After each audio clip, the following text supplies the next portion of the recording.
We're going to freestyle today's video. I wrote a script a little bit ago, earlier in the week, about who I thought Dustin Poirier's retirement fight should be against, and got a little busy, didn't get around to filming it, and obviously now we have announced that Max Holloway is going to be Dustin's retirement fight later this year at UFC 318. And I got a lot of thoughts about it, and my opinion's actually kind of changed since I've written the script. So I just want to go over what my thoughts were, who I thought should have got it, and now that I see this, what's kind of changed. So, first off, the announcement. Again, they've fought twice before. This will be the third time they've fought, with Dustin winning out the first two. And the first two were good fights. They were high leveled, they were high skilled. They weren't bad fights, and no one's wrong for enjoying this fight. Now, what I had originally thought back when I was writing this script, I actually put this fight on one of three that I did not want to see as a retirement fight for Dustin Poirier. And those three were really any rematch whatsoever. So it was, I didn't want to see Max Dustin 3, I didn't want to see Justin Dustin 3, and I didn't want to see McGregor Dustin 4. So those are the ones I didn't want to see. And I know that's kind of controversial, especially with my stance that I want whatever's going to be best for the division, moving people forward, best for entertainment, etc. Because in fairness, all three of them got good numbers. At least the first two there were good in terms of divisional ranking and moving forward, title shots, etc. They were all fairly entertaining. It kind of goes against what I'm saying. I guess my concern was when you're looking at Dustin Poirier, who's said time and time again that he just wants a legend fight for retirement, which I agree with, he does deserve. Fighting the same person for the third time or fourth time doesn't really do it for me in that sense. With Justin, he's 1-1. I get it, but I don't know. I just have a weird way of thinking about this. For me, the negatives of the Max fight were he's beat him twice. If he loses, and Max is 2-1 over him, and it could be written to a slowing down Dustin with a new weight Max, whatever the case may be, right? If this is a fight to determine who really is the best out of the two of them, I don't know if this is a true definitive test at this point.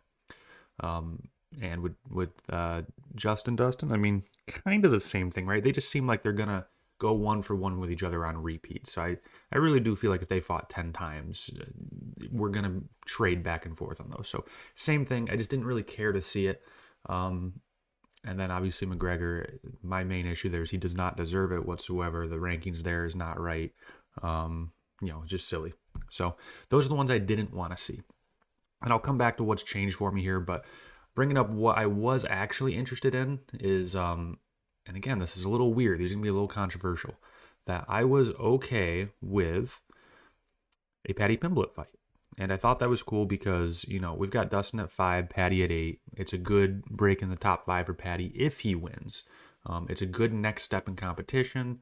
Paddy looked so good recently when he fought. I thought it was reasonable of a fight.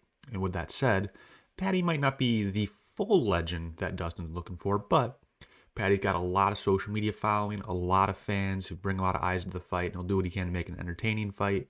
And Dustin will go out, win or lose, against a lot of eyeballs on him in a memorable fight. With that said, Dustin's got all of the skills to win, and I would certainly argue Dustin's last performance against Islam was showing a higher level than even Paddy's last fight against Chandler there. So I liked that fight. I thought it was okay. The other one I really liked was I did want to see him actually against Ilia Topuria on the first fight for 155. I really thought that fight was awesome. I thought stylistically that fight rocked, and I loved it. So I was really hoping for that. And I actually saw that that Dustin said in an interview he also asked for that fight at one point, and they just were not interested in doing so. So a little sad, but that was another one that I thought would have been absolutely great, and who knows what ended up happening here. So yeah, the rest of my notes kind of just went over the fact that, Dustin's great. He's like a Jim Miller kind of situation, only a bit more successful. But again, you can't give those guys to each other because just a different in skill level. The division's in a weird spot where a lot of these wouldn't make sense for him to fight on the way out. And Dustin's just too good to be at the late stages of his career is really the issue. So like I said, as this has gotten announced, I sat and thought on it for a little bit, and my mind has kind of changed a little bit. I think for the legend fights, when you're looking at this division, obviously he's not fighting Islam. Arman should be fighting for a number one contender fight or for the title next. Oliveira, you could argue, is a legend, but again, a little bit different of a space. And then you have the Gaethje and the Max Holloway fight, which really do probably make the most sense, I suppose, when you're looking in the top 10 for legend fights, still meaningful, have a connection to Dustin, etc. And I'm not against it. I'm not against it like I first was. There's a lot of respect between those guys. They're both good. They're both entertaining. Let them be. Obviously, it's still a little weird for me to see Max at number 4 in lightweight, which in my opinion is one of the very best divisions, when he's only beaten one person. But again, I get that it's Gaethje, and that's incredible, and it's a weird instance of styles making fights, and it adds that big question of maybe Max is a whole different beast at 155, and we'll get to find out with Dustin. Another really good fighter that he's fought before and had struggles with stylistically. So if Max can come out and put on a great show and be way better than Dustin, it really answers a lot of questions. Not to mention at that point, Max would have a win over 2 people in the top 5, and it'd be a pretty good argument for a title shot, personally.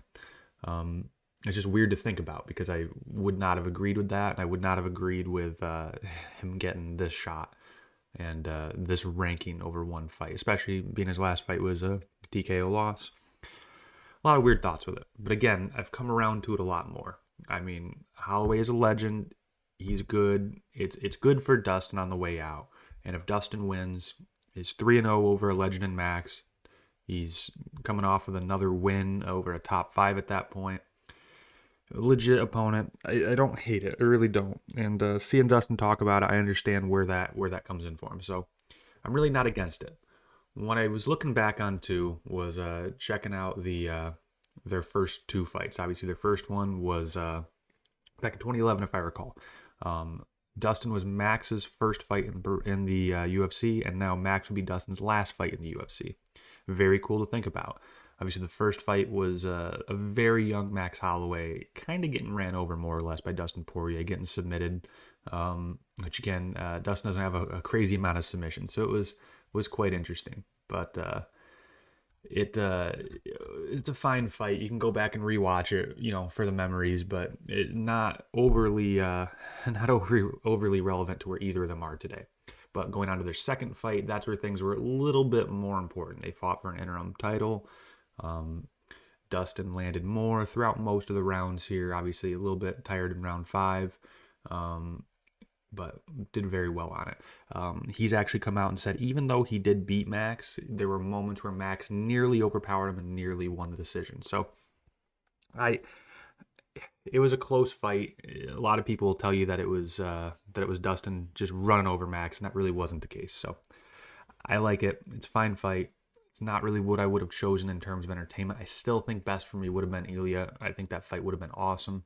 Because again, you're looking at something weird in the rankings and division now where, whoever Ilya is going to fight, right? Let's say Max wins this or Max loses this, whichever. Max is still hanging around that somewhere between 3 and 6 in the division. Ilya comes in, he's either fighting Islam. If he wins, he's the champ. If he loses, he's going to be in the top 2 or 3 probably. Maybe he fights Arman or Oliveira or something instead. Maybe he's still right there. I guess what I'm saying is Ilya and Max were each other's last fights. And, with another win here, it will literally have to make sense that they are each other's next fight too. I just don't love that foresee anyway. But either way, it's good enough. I'm excited for it. I'm going to watch it no matter what. I'm going to watch Dustin Poirier's retirement fight against a literal can if that's what happens. And, Max is great too. So love to see it. We'll keep watching it. I have to be a little faster on these scripts next time so I don't have to free ball a sloppy video. But we'll be seeing it soon. All right, let me know your thoughts below.